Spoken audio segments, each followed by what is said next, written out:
You know, when you think of Isaac Newton, you probably picture that apple falling from a tree, right? But his real genius wasn't about a single aha moment. It was about creating a whole new system, a rule book, really, for how the entire physical world works. He didn't just discover a new fact, he gave us a completely new way to think. And this quote right here, it just nails it. Before Newton, science was pretty much a list of observations, a catalog of what happens. But Newton, he turned it into a system for prediction, a way to understand why things happen and what they're going to do next. It's like he didn't just read the book of nature. He gave us its grammar. So here's the roadmap for our journey through his revolution. First, we'll get into that new grammar he wrote for nature. Then, we'll see how he used it to connect the heavens and the earth with one single force. We'll also have to explore the brand new language of math he invented to pull it all off. And then we'll decode his incredible experiments with light. And finally, we'll look around and see how this all built the world we live in right now. Okay, first stop, this idea of a grammar for nature. Imagine trying to write a story, but all you have is a big pile of words. No sentences, no paragraphs, no rules. That's kind of what physics was like before Newton. He didn't just toss a few more words onto the pile. He gave us the rules of how they all connect. His laws of motion and universal gravitation, that was the fundamental syntax that made the physical world seem, for the first time ever, predictable, calculable. All right, part 2, unifying heaven and earth. This is where Newton's new grammar had its most mind-blowing effect. For thousands of years, people thought the heavens, the planets, the stars, they played by one set of perfect, divine rules. And then there was Earth, which was messy and had its own separate set of rules. Newton's masterpiece, the Principia Mathematica, just smashed that idea to pieces. He showed they were one and the same. This slide really shows you what a massive leap this was. See, the brilliant astronomer Johannes Kepler had already figured out that planets move in ellipses. That's a huge deal. But he had no idea why. Newton was the one who came along and proved they have no other choice. He showed that their elliptical paths were the direct mathematical consequence of a single force, gravity, getting weaker with the square of the distance. He turned a what into a why. Okay, but that begs a huge question, right? How on earth do you prove that? How do you connect the simple, everyday drop of an apple to the silent, majestic orbit of the moon? It seems totally impossible, but Newton did it, and he did it with a beautifully simple thought experiment. He called it the moon test, and the logic is just so cool. Step 1, he figured out how far an apple falls in 1 second right here on Earth. Easy enough. Step 2, he calculated how far the moon falls toward Earth in that exact same second. And think about that for a moment. The moon is constantly falling. It just has so much sideways speed that it keeps missing us. Step 3, he compared those two falls, adjusting for how much farther away the moon is. And the result?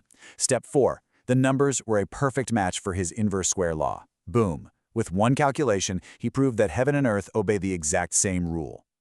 And the real magic of this new system? It was its incredible power to predict the future. Look at this timeline. Right after the Principia comes out in 1687, Edmund Halley uses Newton's laws to say, hey, that comet, it's coming back in 76 years. And sure enough, it did. But the ultimate proof, the mic drop moment, came in 1846. Astronomers saw that Uranus's orbit was wobbly. Using Newton's math, they calculated that an unseen planet had to be pulling on it from a very specific spot in the sky.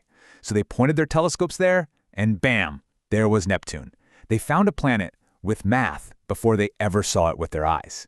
Incredible. So on to part 3, the language of change. To describe a universe that's always in motion, planets orbiting, apples falling, you name it, Newton realized the math they had just couldn't cut it. It was great for static shapes, for geometry, but not for a world that was constantly changing. So you know what he did? He invented a new one. He called it the method of fluxions. Today, we call it calculus. And it is, quite literally, the mathematics of change. It's the tool that lets us calculate anything that doesn't sit still, from the speed of a falling object to the curve of a rocket's trajectory. Without calculus, his laws of motion would have been really cool ideas, but they wouldn't have been a practical, working toolkit for the universe. And calculus was just the centerpiece of this whole new mathematical toolkit he built. It gave science the power to slice moments in time into infinitely small pieces to see what was happening, and then add all those pieces back up to predict the future.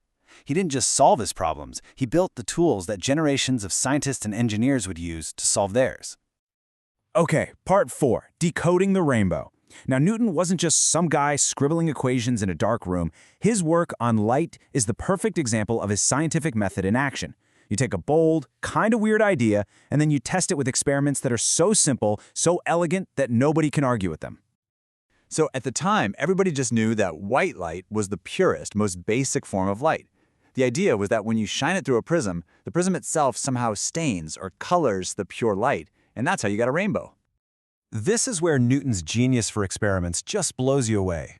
First, he did what other people had done. He took a single beam of sunlight into a dark room, passed it through a prism, and made a beautiful rainbow on the wall. Okay, simple enough. But that was just the setup. Because then came the killer move. He took a second prism, and he put it in the path of that rainbow, but he flipped it upside down. Now, if the prism was coloring the light, you'd expect to get, more colors, a muddy mess, but that is not what happened. The scattered colors all funneled back together, and out the other side came a single beam of pure white light. The conclusion was just inescapable. The prism wasn't adding color at all. It was just sorting the colors that were already hiding inside the white light. It meant that white light isn't pure. It's a mixture, a composite of every color in the rainbow. Color, he proved, is a fundamental property of light itself. And this wasn't just some abstract discovery. It immediately solved a huge practical problem. Newton realized that lenses and telescopes act like little prisms, creating annoying rainbow-colored fringes around stars. So he designed a whole new type of telescope that used a curved mirror to gather light instead of a lens, avoiding the problem completely. We still call it the Newtonian reflector today. And this all brings us to our final section, the world he built. Because Newton's ideas didn't just stay in textbooks or in the lab, they fundamentally reshaped our entire world, creating the technological and intellectual foundations that, honestly, we are still standing on today. I mean, just look at this list. The Newtonian footprint is absolutely everywhere. The same laws that describe a planet's orbit, we use them to plot the path of a spacecraft to Mars. His work on optics, it's the basis for the fiber optics that carry the internet. His calculus is essential for designing everything from a stable bridge to a jet engine. We don't just study his world, we literally live inside it. And his influence went way beyond just science. As master of the Royal Mint, he used that same systematic thinking to completely overhaul Britain's currency, fighting counterfeiters and stabilizing the whole economy. And as president of the Royal Society, he basically wrote the playbook for modern science. Peer review, solid experiments, publishing your results. That's all him. And this right here might be his most profound legacy of all. Forget any single law or invention, Newton gave us a method, a way of thinking. Quantify the world, build a model that can predict what it will do, test that model against the real world, and then make it better. It's a problem-solving engine that lets knowledge build on itself, compounding generation after generation. And what's amazing is that even when we found the limits of his physics, with Einstein's relativity or the weirdness of quantum mechanics, we didn't have to tear down the whole house Newton built. His laws are still the workhorse we use for pretty much everything in our daily lives. Modern physics is like adding a new floor on top of the incredibly strong foundation that Newton laid. Which leaves us with one final thought. Newton gave us the grammar for a predictable mechanical universe, a reality that we could calculate.